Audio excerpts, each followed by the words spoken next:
وقالوا الحمد لله الذي صدقنا وعده.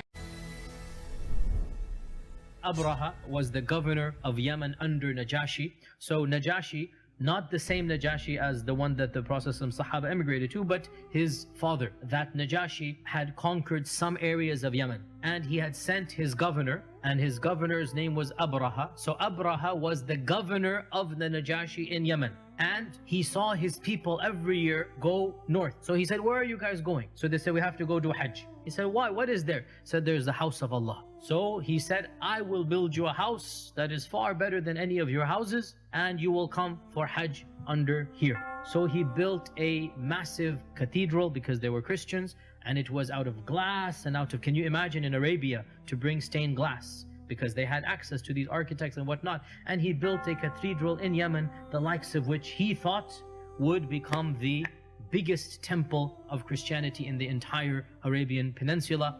And he then said, all of you have to come over here rather than going to up north to the Kaaba.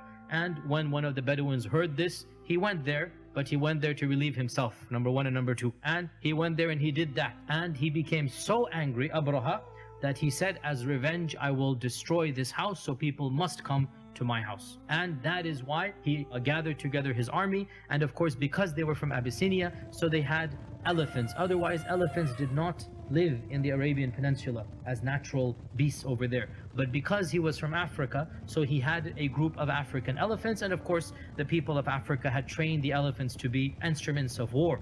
And this was when he marched to the Kaaba, and he went with his army of around, they say, some say 8 and some say 20 elephants. And the chief elephant, by the way, his name was Mahmud. And it is also said that the Quraysh left the city after making lots of dua. Abdul Muttalib is pleading in front of the Kaaba, oh Allah, we cannot fight this army, they're too strong for us, they have these elephants, they have these 1,000 men, whatever, you take care of it. And they then left to the mountains, and this is when they faced Mahmud to the Kaaba, and they are telling him to go and go and go, and he would not go. Even if they whipped him, they beat him, they bled him, elephant would not move. But whenever they turned him in any other direction, he would move in that direction. That is when large birds came. أرسلنا عليهم طيرا أبابيل ترميهم بحجارة من سجيل.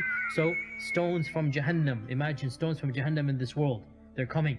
And in front of their eyes, every stone hits an animal and a person, and he literally dissolves. His skin dissolves, and he becomes a pile of broken and molten flesh in front of the eyes of the people of Quraysh. And it is said that Abraha himself suffered the worst fate, and they carried him back, and his skin is dissolving the entire way, and he dies right before reaching his home in Yemen, so that he suffers the worst punishment, that he's just about there, and then he dies and he is buried over there. There's also some hidden wisdom here, some semi-mystical wisdom here, that we have a Christian attacking a pagan, Abraha attacking Abdul Muttalib, and the Kaaba is the subject of attack, and neither of them is able to defend. In fact, the one is attacking and the other cannot defend. And Allah defends the Haram. And who was living in the Haram at the time? Amina, and she must have been pregnant with our Prophet ﷺ. So quite literally, because he's born in the same year, a few months later, so this means Amina, when the incident of Fil takes place, our Prophet ﷺ is literally in the womb of Amina. So there's a huge symbolism here, that Allah Himself protects not just the Kaaba, but what else? Our Prophet ﷺ.